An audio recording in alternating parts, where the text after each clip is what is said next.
Thanks, Dom. Okay, fantastic. So I'm going to talk a little bit with you today. The more at the beginning part of it, it's going to be me giving you some information, and all the information from the slides is available. You don't have to furiously take notes. I will say there are a slide or two that are a little bit dense. But then there's lots of time because at least 30 minutes for the second half, I want it to really be a discussion. And I say that because we're planning some things behind the scenes. And when I plan, I try and plan first with you in mind. And I need to be able to know what's important to you. And believe it or not, there's a huge method to the madness. And so behind the scenes, I need to start with you and end with you. And so as we're doing it, I'll tell you where we are now, and I'll help you, I hope, understand the why in terms of why we have some of the gaps that we have, how we can fill the gaps, and how we can get to where we need to go in terms of, as I think about today, the care for today and the cure for tomorrow. So as we do this, I'm trying to think about the short-term things that we can do and the long-term things that we can ultimately do. So that's the method to the madness. Okay, so as we're doing this, natural history, in case it's not clear, what that means is this is what happens over time if we don't do anything. So it's the natural sort of unfolding of how things happen. Of course, we want to bend the curve and we want to change that, but here's what we know today in terms of how things are happening. So the data from this are coming from two places. One is from what we call KAND. This is the online study, and I've tried to make something for everyone. So something for everyone, meaning that anywhere in the world, you can be part of the ASCEND study. And for individuals who are able to come in person, we have the KOALA study. And I realize not everyone can do everything. That's okay. But we're still, although you might think we're large in number, we're still relatively small in terms of this, and we're trying to learn as fast as we can. And as you'll see over a second, we also have the uniqueness of many different people in many different places, in many different ages, with many different mutations in KIF1A. And so we really need to bring as much information together as quickly as we can to answer many of your questions that you have for us in terms of what does the future hold? What are things going to be like? What does the trajectory look like? How quickly are things going to change? And importantly, what is it that's a priority? And some of the things we're still learning about as we go forward. So in doing this, we're going to have some of the team members, some of my friends from Boston Children's that some of you have met, also being able to tell you about some of the specific details. So we're going to be talking in more detail about some of the eye findings in particular. I know that's something I feel like I've learned even more about over the last couple years. And then also many of the neurological and spasticity things from our neurologist as well. So you're going to hear more about these as well. I won't have time to go over everything, and we've got the full lineup. So as we're doing this in terms of the online measures, let me be clear that as we're doing this, this is meant to be able to capture the entire lifespan. As we're doing this, we mean to do this longitudinally, meaning that we'll continue to do this over time as we go forward. My hope is that we're learning from each other some of the tips and tricks as well, so that we're actually in the short term bending the curve in terms of what's happening over time. But one of the new things, and I'll get back to it in detail, is I've realized that we need to be able to get denser data or more data retrospectively. So in other words, from the very beginning, there are gaps that we need to fill in to be able to understand what that trajectory has been like. It's not perfect in the sense that what we're going to do is fill in this gap in part with your memories, and that's great to be able to do, but we all forget things, and we all can't remember exactly the certain dates that certain things happen. So we're going to fill that in also with medical records, where some of your doctors and some of your other teachers and providers have documented by date. And so it's written down someplace. It's like having the diary, but having it documented in greater precision. So we're going to fill some of those gaps, and we're going to fill some of the gaps also in terms of getting the imaging of the brain and the EEGs, so that we can also think about things that we can be more perhaps sensitive to change over time as we think about getting ready for clinical trials and getting ready for therapies. So that's the method to some of the madness in terms of what we're filling in. So with the online measures, as we're hearing more from you and as we're getting a sense of what's changing, we're also changing the online assessments over time. So this is a feedback loop where we're learning, we're listening to you, we're hearing from you, and then we're making changes over time. So it's not, I'll tell you, it's not a perfect system, and we ask you to be patient with us and to give us feedback in terms of what feels like it hit the mark or what didn't really hit the mark. but we're doing this to be, as I said, sensitive to change, so that if there is a change, we can see it, both so that you can be able to understand trajectories and we can be able to see change when we get to an intervention of what we're doing. So as I said, the KOALA study as well is in person, and it has the ability to be able to do things in a very standardized way.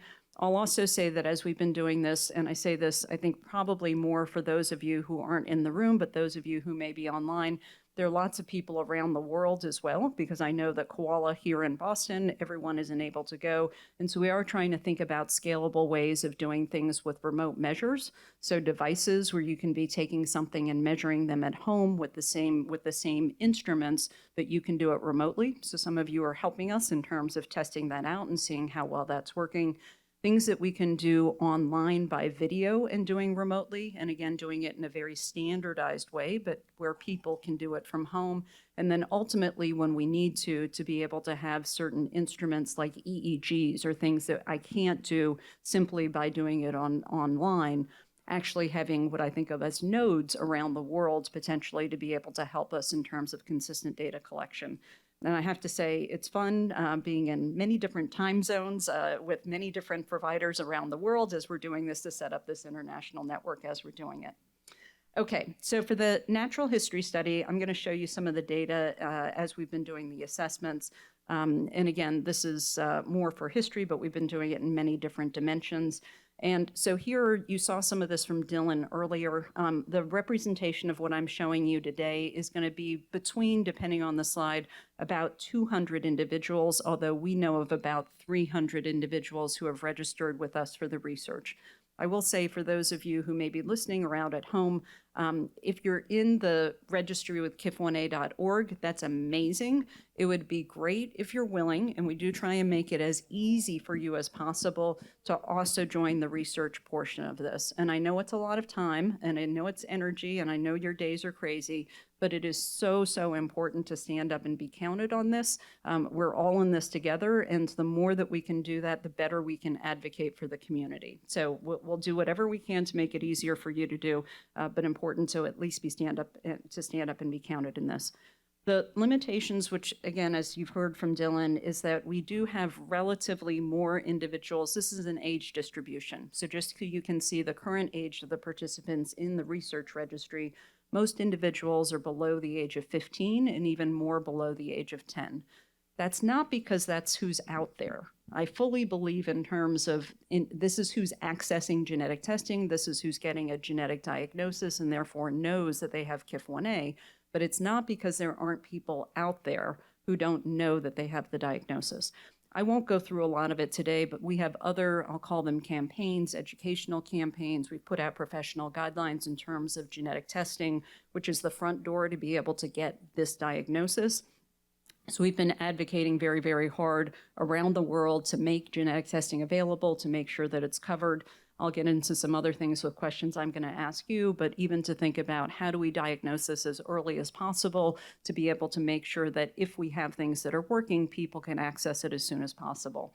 If any of you have ideas based on the networks you're in your own communities about where people are sitting that may not be accessing that, in particular, I would say adults. And when I think of adults, I think about individuals, especially age over 20, because I think the questions you're asking, they're going to have the answers to. So Janie did a great job in terms of answering many of our questions earlier. There are many more of Janie's out there, and being able to figure out what they've done and what the future holds is really what we need in terms of filling some of our data gaps. So as I said, I'm happy to go to where people are if people can help educate me about where individuals are sitting and if they want to know this information.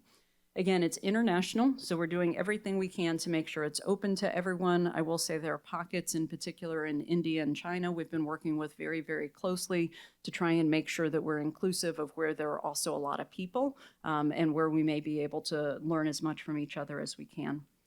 Dylan showed something like this as well. The main point, this is a plot of the different mutations with each person being one of those circles there. The thing that I want to make you aware of is that there are some people think of these as skyscrapers, so particular genetic variations where a lot of people have the same genetic variation. It's not because you're related to each other. So you're more than welcome to do ancestry.com and figure out who you are related to. But this is not because you're related to each other. These have happened on their own by themselves, that you happen to have the same genetic variation. And so there are some skyscrapers. There are some particular genetic variations where we have a lot of individuals with the same exact genetic variant. On the other hand, there are also a lot of genetic variants that I hope you see, where there is one person that we know of, at least so far within the research registry, with that variant, and only one person. And that is a challenge when you realize that you're one of those people, because you ask us, you say, well, what do you know about that genetic variant? And what do you know over time about what's going to happen to me or to my son or to my brother? And within that, I come back and I say, I can give you my best guess, but I really, truly don't know. We are doing lots of things, and I won't have a lot of time to go into it unless anyone wants to talk to me later about computationally. How do we actually make best predictions? And we have lots of really fancy ways that we're using AI. And I know that sounds kind of fluffy, but we really are using computational methods to be able to make those predictions when we have gaps in our knowledge. We're using collectively the information from the community. We're using things, believe it or not, with biophysics of the actual protein itself to be able to understand that, looking at how things are changing for people over time, which individual genetic variants seem like they're changing fast. And I'll show you as much as I can, but nothing can replace what we have by just having more people with that same genetic variant and knowing how that changes over time. So that's part of my I think, request that we help each other out in terms of being able to help each other understand what that future might hold.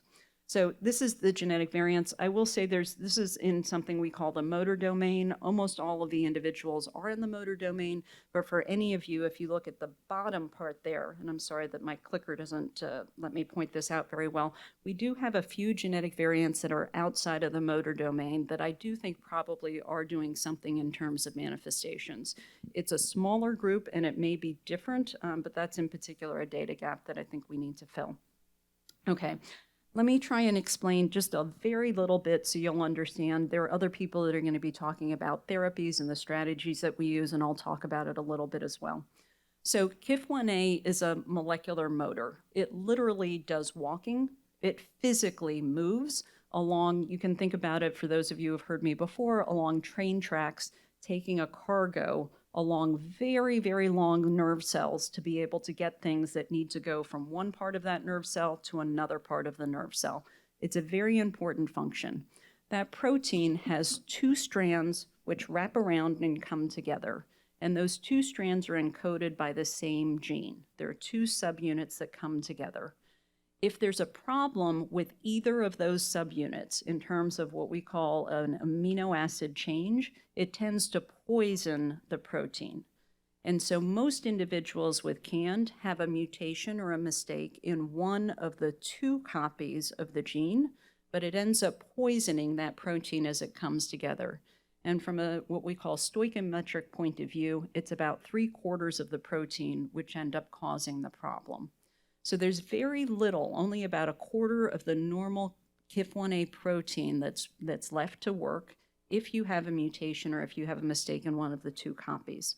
One of the strategies is to actually get rid of that protein that's causing the problem, because it's poisoning basically the other protein. It's causing a problem with the other one. So if we get rid of it, if we extract it, if we make it disappear, that's a strategy of being able to make it work better. The ultimate best strategy would be to fix it, to be able to just literally take the typo and to be able to fix it and make it better, because then you'd have the normal amount of protein and it would all work. What we've done that's one short of that with the ASO strategy is to selectively get rid of the one with the problem and still leave what we think is about 50% of the protein left. I don't expect that that's the absolute perfect solution, but it's sort of a bridge to something that might be a more permanent and a better solution. So I hope that gives you sort of a conceptual way of thinking about the different strategies that we've been using. So I'll come back to that in a second, but first, this is what I call one of the money slides, and I know it's like teeny tiny font, and so I apologize about that, but again, all of the slides available, or feel free to take a photo. But this is all the different parts of the body that are affected. And I'm going to go through a couple things because people had questions about, I don't really understand why a certain part of the body is doing what it's doing. I do think it's almost all related to basically brain dysfunction. So there's the brain up here, which I think we usually think of this in terms of things like epilepsy. And I think that's relatively easy to understand, or cognition or speech. And you're going to hear more about speech later today. But it's easy to kind of think away how that brain leads to the brain. There are also a lot of things related to the eye, and you're going to hear again from Mary Whitman this afternoon. Some of the things related to the eye you've heard about in terms of cortical visual impairment, or CVI. That's really still the brain. There are things that have to do with the optic nerve, or the nerve that's in the eye, helping. And then there are also other issues we've realized in terms of cataracts that are also part of this as well. Some of those things are easier to deal with, most of them not so easy to deal with. The cortical visual impairment, the optic nerve atrophy, we don't have a perfect solution to right now. And as we'll talk about in terms of therapies, we're really trying to figure out where we need to get to. That's a very critical issue in terms of as we think about this. And that's why we're asking some of the questions. And I do think there's probably more places in the body we need to get to than we originally appreciated. We've been focusing on trying a therapy, literally getting up to our noggins up here, and we're trying to figure out, is that going to be sufficient, and what types of things is it going to treat, and what types of things is it not going to treat. So as we're doing this, we also realize that there are nerves from the brain that are going to other parts of the body, and that's why we see the other types of symptoms that we have. So some of those brain cells that are going through the back, through the spinal cord, going out to the muscle, going out to the intestine, going out to the bladder, all of those things are related to why we see the symptoms that we do then within KAND. So you know about the things that are related to spasticity. You know also about the things that may be related to pain, and sometimes our kiddos aren't able to actually express it, but you can see it on their face. The neuropathy that we see is actually part of the dysfunction within those, especially those long nerve cells, where those train tracks and that transport along the train tracks is especially not working well. Within this as well, and I'll get to it in a little bit, we're also seeing a fair amount of gastrointestinal issues. These may also evolve over time because in some cases you all have figured out tips and tricks about how to deal with them. So constipation, diarrhea, reflux, to a certain extent, medications, change in diet, even just how mobile someone is, how much they can move and get around affects these symptoms. And so they may tend to wax and wane depending on those other things that we figured out how to do. And of course, I know, and I'll get into it in a second, the million-dollar question everyone's worried about is, how is this changing over time? Is there degeneration? When is the next shoe going to drop? How much time do we have? What is that going to look like in the future? One of the difficulties in this is, for many individuals as they're young, there's a period in terms of where things actually, children especially, are gaining skills and things are getting better. At some point, there's kind of a plateau. And then at some point, there's a degeneration. And different people in the room and at home are at different stages. Some of you are still at this stage, some of you at this stage, and some of you at this stage. And so part of what we're trying to figure out is all of those things, that very dynamic change that we're seeing in individuals. The final thing that I'll say, and this is again, one of the things that I don't think any of us appreciated at the beginning, is the vision. I think you don't know what you don't know, I guess, is the bottom line. And so when it comes to vision, I think for individuals, I'll just give you one example. I don't know how many of you wear glasses like me, but the first time you put on glasses, you look up in the trees and you're like, wow, that's what leaves look like? Like, I didn't really realize there were those things up in the trees. You don't know what you don't know. And so I think one of the challenges for many of us is that not being able to put ourselves in the shoes, for instance, of our kids, we don't even realize what their vision is like. They don't even realize what their vision is like. And it causes, I will say, many challenges that I don't think we appreciate, both in terms of what they're capable of doing, some of the safety issues that come up in terms of just getting through life every day, some of the learning issues, what they see and what they don't see, how that can cause anxiety in certain cases because they literally can be blindsided by things that they don't know are coming at them, and just being able to, as I said, be functional on a day-to-day basis. And so we are trying to think specifically about that one issue, even more so than I was paying attention to before, for how can we compensate for that? What are other things that we can do, as I said, as workarounds or being able to adapt to that particular impairment? So within this, the good news, and I do want to, because I do know many people get concerned about this, I would say there are two camps largely within the community. And there are a certain number of mutations that are very, very severe mutations. And so that's where it comes from, as I think Dylan said earlier on the website, that there really can be death within the first 5 years of age. The good news is that's the minority of individuals, and for almost everyone, if not everyone in the room, I'm trying to go through the Rolodex in my head, that's not you. And so within this, I'm not saying that you can sit back and this is just going to be smooth sailing, but that panic that you probably had when you first got the diagnosis, and I have to say, many of your doctors, because they email me as soon as you get the diagnosis, they email me and they say, so Wendy, what's the deal on this? How do I take care of my family? I want to reassure you that I don't think it's going to be falling off a cliff. On the other hand, it is urgent to me in the sense that I do know there's a decline, and I do know in part based on looking literally at the neuropathology, either when it comes to people or animal models that we have, that we lose cells in the body. And when we lose those cells, I don't think we get them back. And so the urgency as we think about the treatments that we're going forward is that we do have a window to be able to think about how do we keep those cells, how do we keep those cells healthy, and how do we keep those cells functional. I think for many people, we have time to be able to do this. But again, I think the level of function we can continue to maintain is completely dependent on how early we get in terms of supporting those treatments. The types of things that we're seeing in terms of the losses, you yourselves, as you talk to each other, can see them. Sometimes they're subtle. To me, though, they can sometimes come as sort of, I think of it as a step function. So in terms of, for instance, being able to walk around, get around, as people end up tighter, as people end up falling, as they end up being more spastic, that issue in terms of mobility and being able to literally walk, that is something that can change, it feels like relatively abruptly. And also with injuries, when individuals fall and then they break something and they're it's too painful in terms of being able to do their usual physical therapy. That's one of those pivotal events for me that I see changes relatively quickly over a short period of time. And that's where I come back again to the safety issue, to the vision issue, to the mobility issue, because that's the thing where we've seen changes in a short period of time, but big effect. On the other hand, if we can be slow and steady in terms of keeping the therapies going, we're not seeing as many dramatic changes with that. And people are using all sorts of, as I said, tips, tricks, medications, both in terms of therapy, in terms of Botox and baclofen, other things in terms of that main thing with the spasticity and the mobility.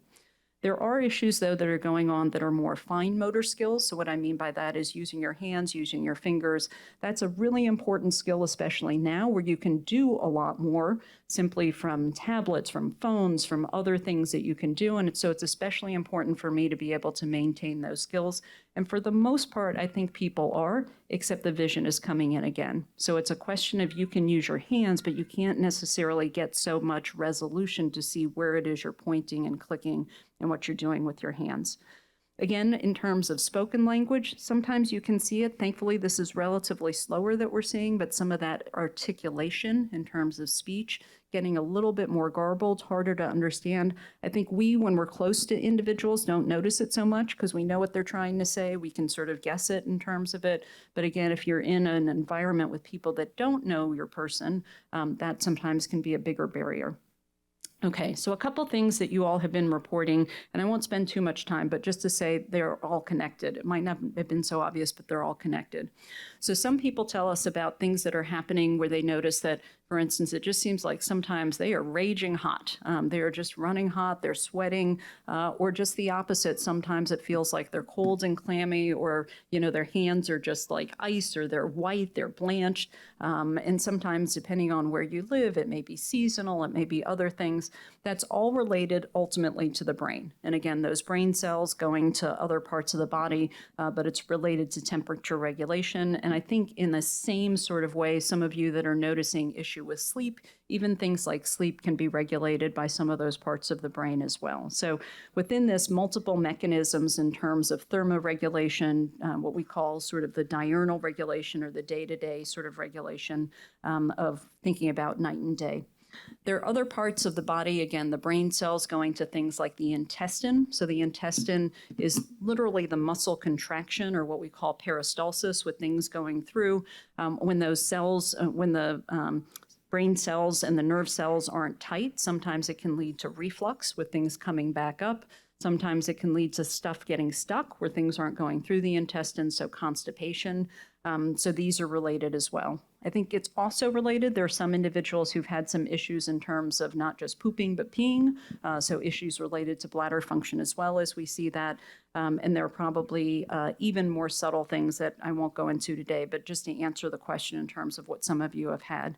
The reason I bring this up is that in the sensors that you're starting to, some of you will be taking home and wearing, we can actually get a measure of that part of the nervous system by what we see in terms of, for instance, heart rate and heart rate variability.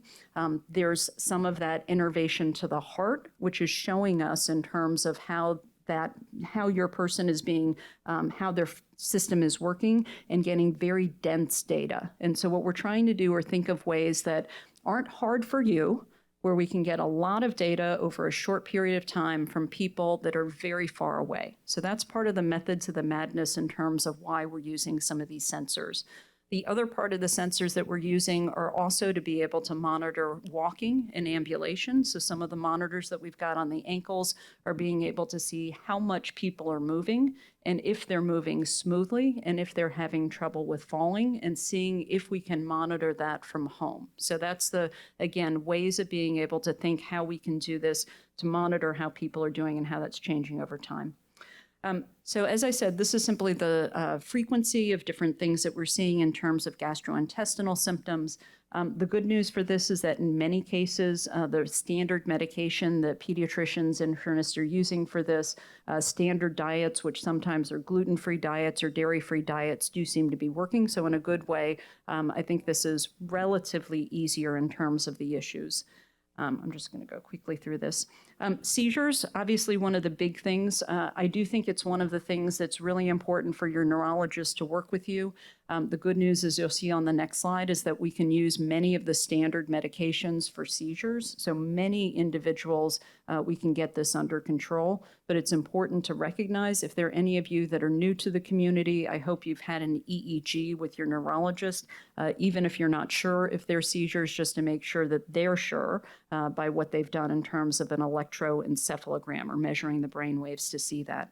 There are many, many different types of seizures. We are also seeing the type of seizures sometimes change over the life course. So sometimes it can be really a convulsive seizure where it's easy to see because you're seeing jerking. Sometimes it can just be staring off or a blank stare where it just looks like someone kind of zoned out for a little time or daydreaming. But sometimes that's actually a seizure. So if you're seeing something like that, you're worried about it, make sure your neurologist is aware and doing an EEG. And again, we're trying to centrally bring those EEGs back to see if there are subtle things that we might be able to see that'll help us in terms of predicting either people that are having trouble in the future or potentially how to normalize those brain waves as we're thinking about treatments.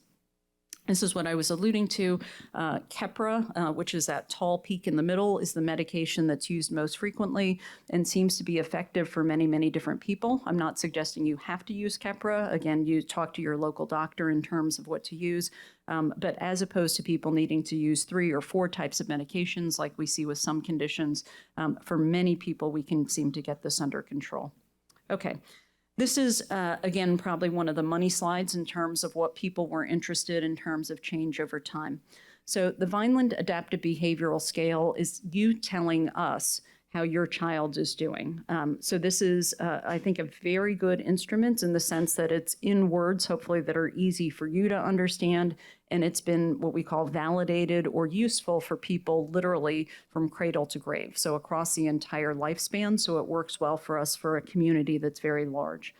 This is not perfect data in the sense that this is now divided by the individual mutations, which are shown on the right. And there definitely are differences by the mutation. That's what I wanted to emphasize by this graph. It's not perfect in the sense that I've made a collage of many different people of different ages and pretended that it was the same person over time. But that's not what this is. So let me be very clear. But I've tried to do that so that you could see by mutation how there are different trajectories with different people. So you may see that there's one in the middle. I'm sorry, I can't point, but it goes all of a sudden up. And you might say, oh my goodness, it doesn't actually get worse over time. Like it can get better over time. That's just the difference we have by people. Different people started out at different places, and that's why I said this is not perfect. But one of the things that we want to be able to do is when you come in and you say to me, my child has this exact mutation, help me understand what to expect in the future. There is a lot of variation by mutation. And so I can't give you just, it's not that I'm withholding information. It's not that I'm trying to, not give you the best information. It really, really, like no other condition, and I work on a lot of different genetic conditions, this is the most heterogeneous and the most dependent on the exact genetic variation in your child and your family member. So I can't emphasize it enough. That's why I said before, if you're a onesie and you're the only one out there, we need you to find friends. We need those other people that have that same genetic variation to come to the party so that we can put all of these things together. I can try and extrapolate, and I will do my best to try and make predictions, but ultimately we need to be able to have friends by each of these different chapters. So this is giving you a sense of what things are like over time. I also think this is important, and we're going to get into it when we get into the discussion. At some point, there already are, and there will increasingly be opportunities for you to think about different treatments. But as we get into some of those experimental treatments, we don't know and we can't predict whether they're going to work, and that there are going to be risks associated with each of them. And if I were sitting in your shoes, I'd be saying, hey, Wendy, what's the future going to be like? Do I want to take this risk? And if you felt like I'm going down quickly and I need to do something and do something now, you might say, I'm willing to take that risk. As opposed to if you felt like I'm going to be, things are going to be pretty stable over time, you might say, I don't want to take that risk. And I would completely understand that logic and that thinking, but I want you to have the information to make good decisions for yourself and for your family. And that's the reasoning in terms of thinking about this. I really think it's important for you to be informed as we think about these things.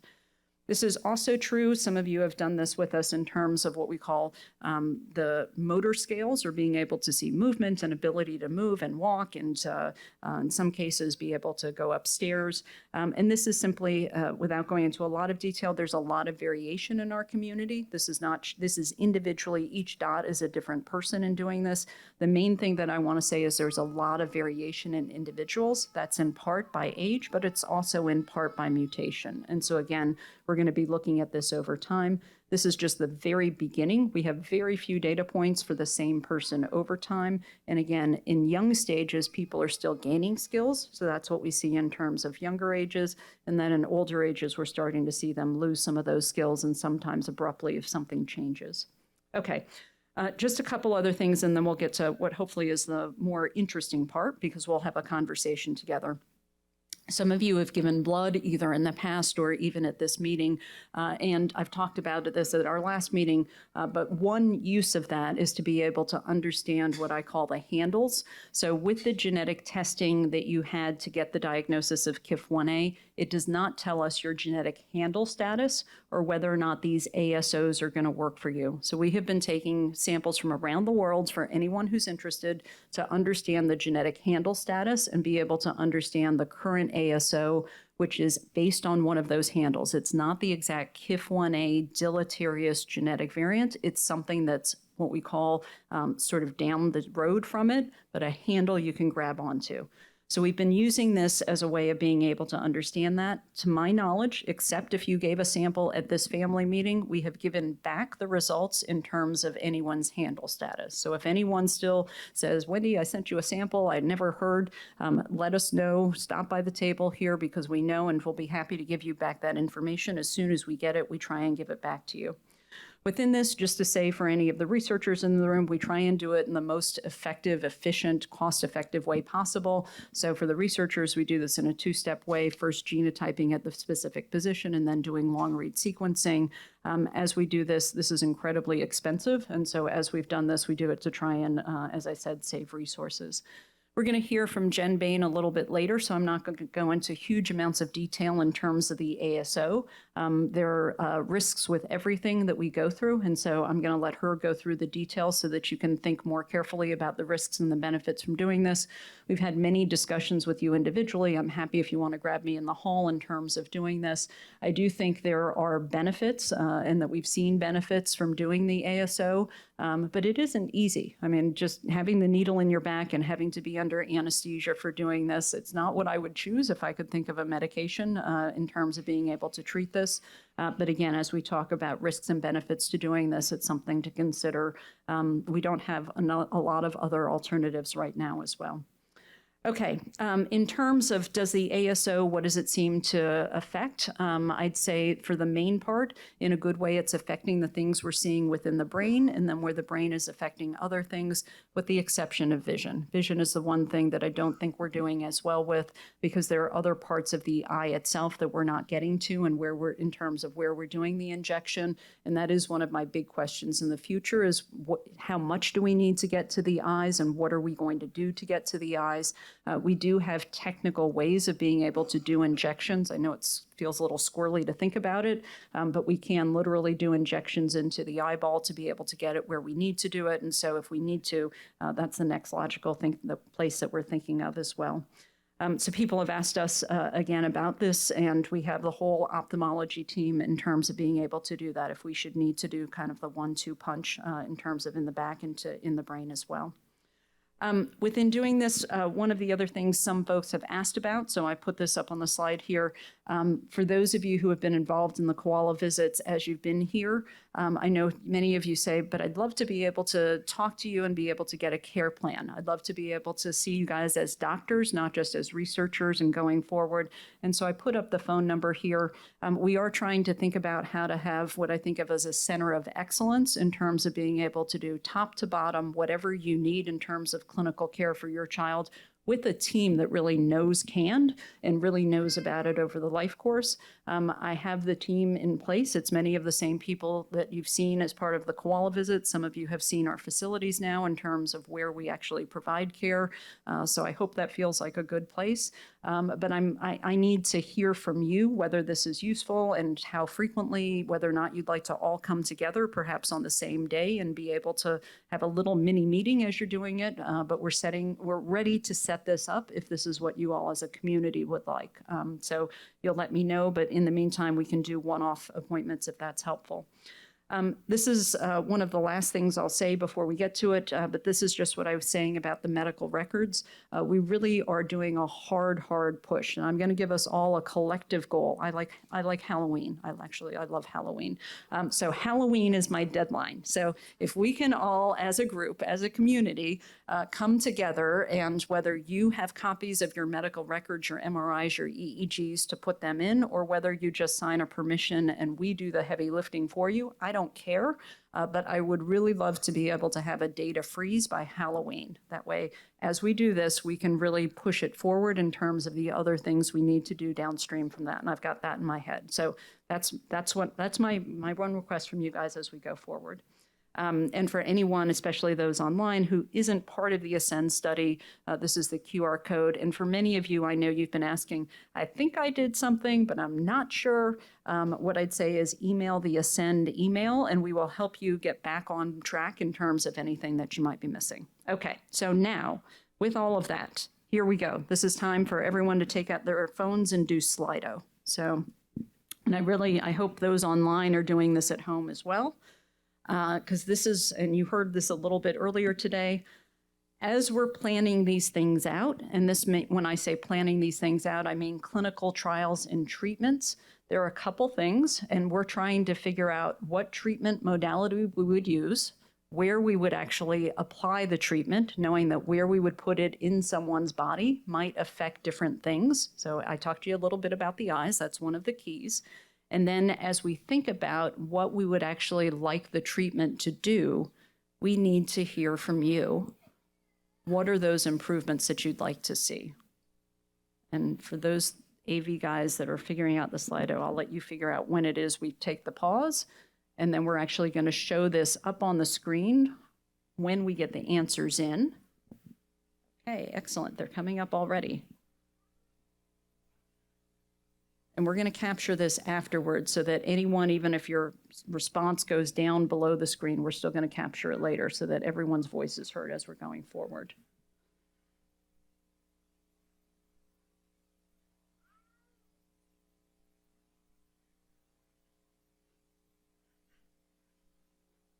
And for anyone who wants to vote again, I'm going to be pushy and even ask you with a level more about motor ability, be even more specific. I think you probably mean being able to walk, but tell me even more if you can about like a really, what would be a very discrete thing that would be important.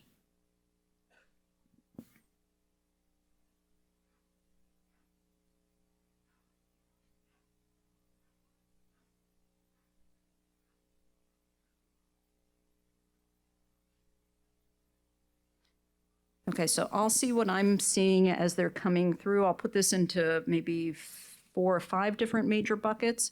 I'm seeing a lot of seizures, for those of you who haven't been watching. I'm seeing a lot of motor skills or ability to be mobile or to walk or to ambulate.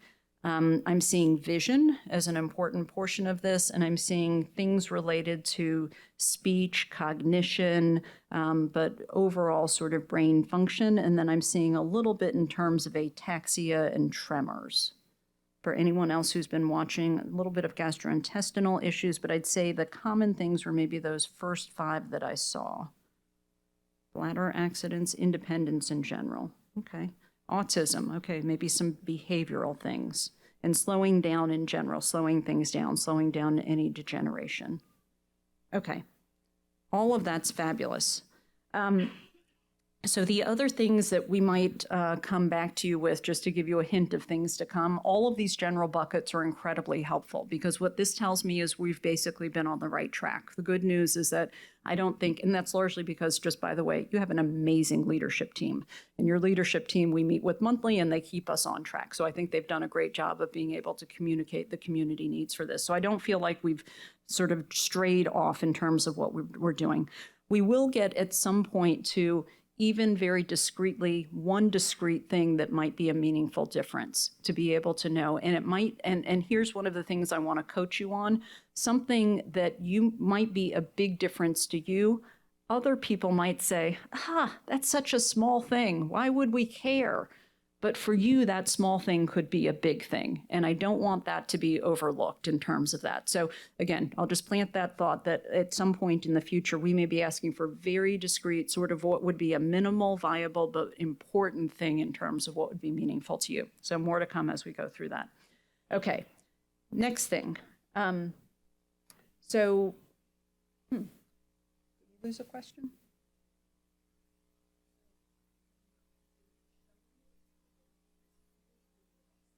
You told me that closed. Okay, I'm just, a warning. Okay, sorry, I didn't give you guys the warning. Okay, and I probably screwed up my next question now. The thing I'm worried about is I think we're missing a question. That's why I flipped back a little bit. So I'm going to flip ahead. Sorry, guys. You had 15 seconds, but I blew it. So, okay. The reason I say this is because I can tell there's a question that came before this. So, did it go one ahead? No, there's a question missing. I don't know how we did that. I don't know. It's just that there were 5 choices, and so I know because if you added 3, 4, or 5, then. Oh, good.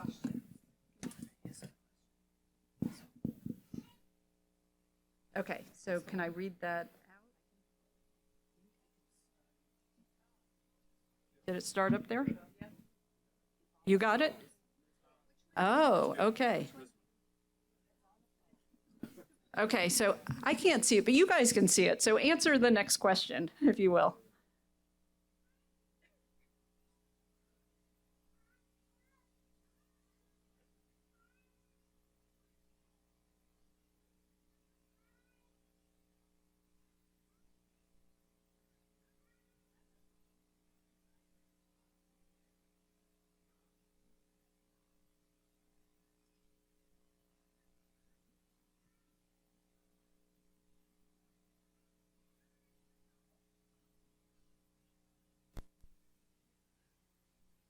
Basically, the question is about interest in an ASO treatment on a scale of 1 to 5.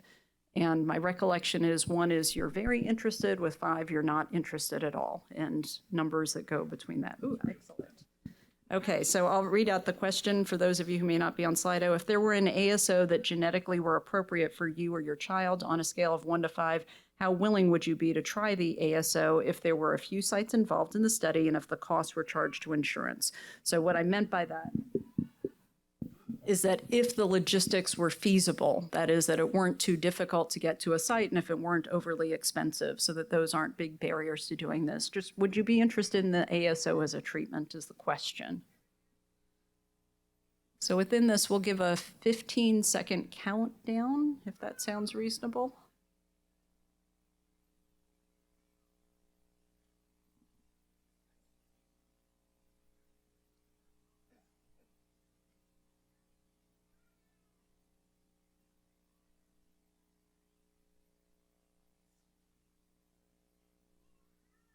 I don't know if we can do the great reveal or not.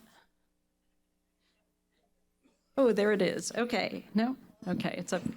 Okay, so, ooh, awesome. Okay, so what I'm seeing from this, hopefully you're seeing the same, is that the majority, over 50% of individuals are very willing, another quarter are willing, but some people uncertain, and some people, which is perfectly fine, about 8%, not so interested. So that's perfectly understandable. And there could be also some differences in terms of who's voting and who's not voting. So the next question, if we can go forward from that, and some of you won't get to vote on this one. I'm just going to do a quick computer swap and then bring up the next question. So the next question, which I think is a free text, is if you had voted with a 3, 4, or 5. So those of you with 1 and 2s, you don't get to vote. But what's holding you back, basically? What is it that's in the way in terms of, or not in the way, but just help us understand either why you're not certain yet. Maybe that's more information that we need to learn about safety. I'm just making this up. Maybe it's something in terms of logistics. Maybe it's something that you think everything's perfectly fine, and maybe everything is perfectly fine right now. But help us understand what it is that we need to do. Okay, so maybe where we're living, might affect feasibility, safety, understandable, information that's understandable. So being able to explain this better, maybe we have a lot of information to be able to communicate about this, worried about side effects. There's not enough research. It's too new, not enough experience with this. Maybe the risks are not well known. Maybe things are stable for now. Oh, here's a good question. Assurance that the ASO would not exclude them from something else, I think is what I saw in the future. Maybe the way that we administer it is too invasive. Maybe things are milder, depends on the risks. Okay, so a lot of this, I have to say, from what I'm seeing on this, I think is completely understandable, right? We need to have enough experience with this to know the risks and the benefits, to be able to make an informed decision. Maybe once more information is known, then it's worthwhile reconsidering. I will say, just in the one comment that I said, being on an ASO, the good and the bad is it's not a forever thing. So when you stop it, my expectation is that the condition will go back to what it had been before, maybe not as fast, but it'll go back. But it also means you can stop the treatment if there's something that you're feeling that's not so good. It also means that it probably will not exclude someone from being part of another therapy. I don't think it'll lock you out of something else if something else comes down the road. Okay, very good. I'm sorry I didn't give you the warning sign. I'll get this right. Okay. Let's see.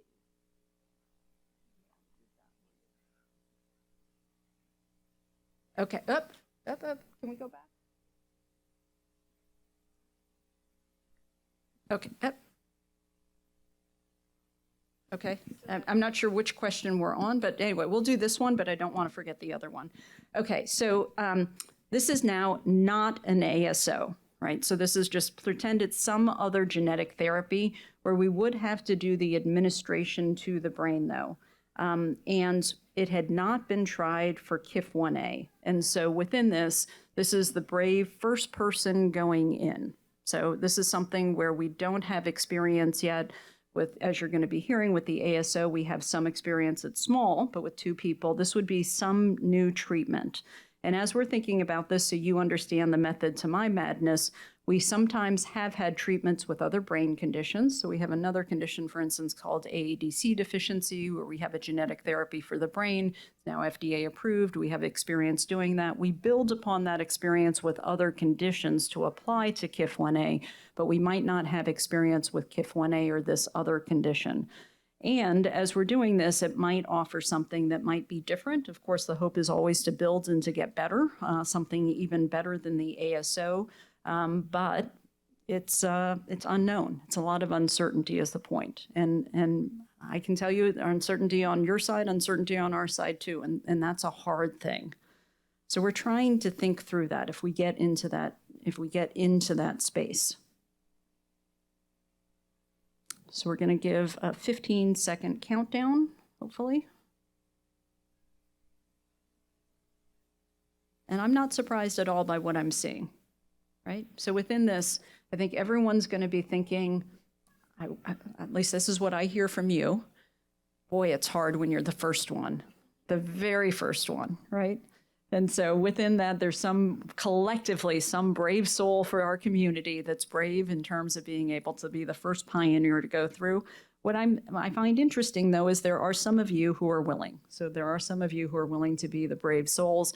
And as you're doing that, hopefully we're collectively learning together to think about how to be able to hopefully have some successes and to iteratively improve on that.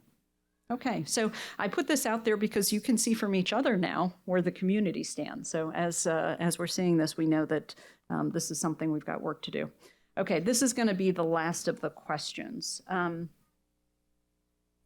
So here's the thing that I want you to think about, and listen to me before you answer the question, because I think my words will help you. Now I want you to turn back the clock in time. And I want you to think about if you could have known about this KIF1A diagnosis much, much earlier, even potentially with a free process. You don't have to worry about paying it. It just magically somehow you have access to this. If you could have known about this and you think to yourself about how old your child was when they had symptoms, perhaps that would figure into this. But for many of you, this could have been even before the first symptom occurred, or at least before your doctor recognized the first symptom. Would you have wanted to know about this very early on, potentially even within the first month of age? And as you're thinking about this, the nuance to the question I want you to think about is there was a time before you knew, and if you can remember that as a parent, how did you feel at that time? Would you have wanted to have a period where you were blissfully ignorant of this and had that time? Or did you also feel like you knew from the very beginning that maybe something was wrong, but you didn't know what, and you would have felt better supported as a parent if you'd known right away? Now, I also realize that there probably is a difference in your thinking about if there were an effective treatment, but I'm going to say it's what it is right now. So the treatment is what it is right now. And when we get to the point, if there's an effective treatment, we can all revote at that point. But I'm very curious how you think about this, because we're trying to decide as a community, should we set up the infrastructure, not for you, but for others that are going to follow you, about making this more accessible, more available, and leaving no one behind? And one of the things that bothers me right now is I don't even know who we're leaving behind. You guys are fortunate in some ways that you got to a diagnosis, but I know there are many people we're leaving behind, and I'm trying to think about systems that we can set in place so we leave no one behind. But with that, there are important questions that come up. So go ahead and vote. Hopefully you understand the question now, but go ahead and vote and think about this. The point is that it's free, it's accessible, it just happens. You don't have to work hard at getting it, but you would also get that information at a time, now you can think about it, what the weight of this diagnosis is, but get it, and then also think about how you would feel about getting it, potentially at a very early age.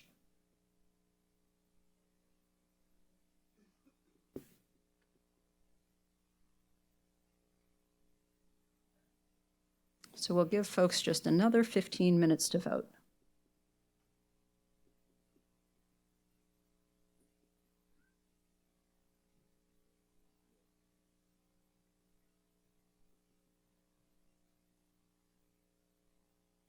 And I have to say, this is very useful information as we think about what are actually policy decisions. So to let you know that your voice will be heard in doing this. Okay, so we're going to close this out, and I want to save just a little time for questions at the end. What this tells me is that if I'm understanding our poll correctly, most of you would want to know basically immediately after birth. And I can understand that, but that's a really important signal to us. The other part that I'm seeing as number 2 is as soon as I had symptoms, I'd want to get that diagnosis. And so we can think about systems in place for that. Okay, so let's see. So these are questions now. I don't know, do you want me to just take them start to finish, or does someone want to moderate with me? Or maybe these are, or were those old questions that somehow were just in the slide deck? I think start to finish is good because Okay. they will have come in order and people are upvoting them online. Okay, so questions here. Did the Chung lab at Boston Children's use long-read sequencing for blood sample testing? Can the data be shared? Do patients provide the blood samples? So hopefully, as I was saying, every single patient who submitted a sample, except for within the last week, should have a result back. If they don't, certainly grab any of us, send us an email to the Ascend email. We'll get you caught up. For patients carrying the common benign SNP, insist with the pathogenic variant, are you, whoops. Okay. Are you performing the corresponding ASO with the mutated base?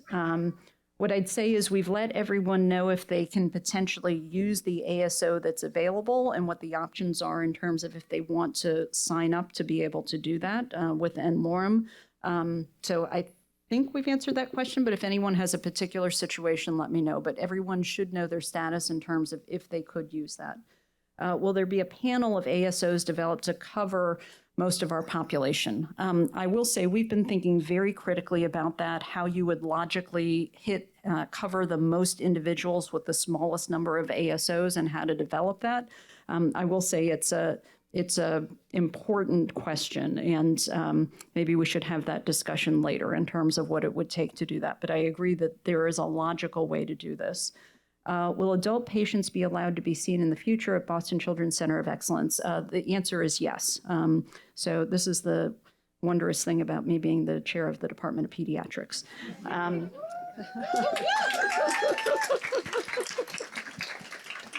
My boy is 3 years old. He can crawl and can't stand and walk alone. Let me do this. Individual questions for individual care, just come and see me so that we don't have a public discussion about this. Let's see. What will be needing for blood samples again? Oh, important question, biomarkers.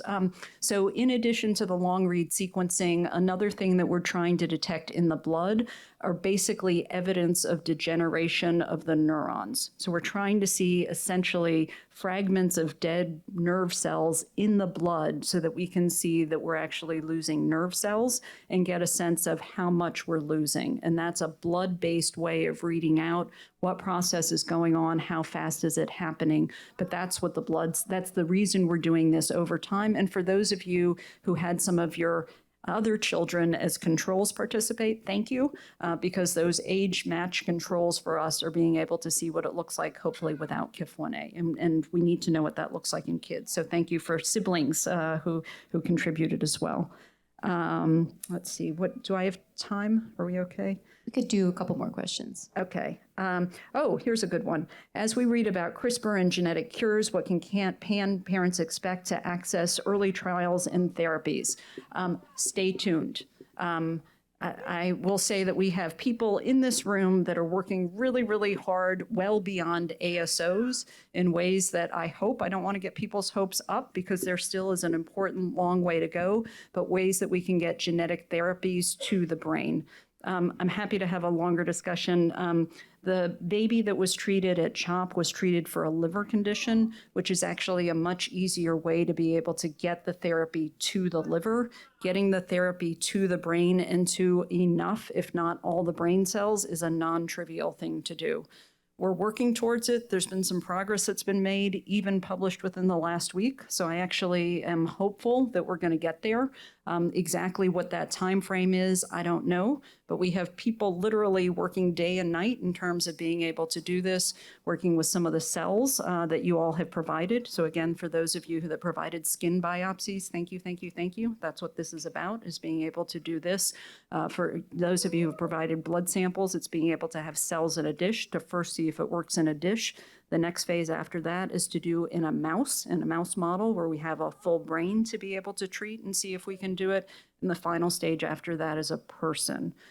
Part of the reason, now you know the method to my madness, part of my question in terms of who would be willing to do this is there is going to be we are going to need to have someone who's going to be the first person to actually think about a treatment that's going to be in the brain. And as we do this, we're not going to know necessarily how well it's going to work. We're going to do all sorts of things to make sure it's safe, to make sure it's as effective as it can be using other animal models beforehand, but we will not have tried it in a brain of a person yet. There are other conditions that are going forward right now, other conditions like Angelman syndrome, STXBP1, Rett syndrome, other brain conditions. So we are actively gathering as much information from those other conditions, literally at this moment, to be able to inform what we do for KIF1A. But at some point, it is going to be specific to KIF1A that we're going forward. But just to plant the seed and pay attention to the rest of the meeting, a lot's going forward for KIF1A on multiple fronts. We're doing multiple shots on goal.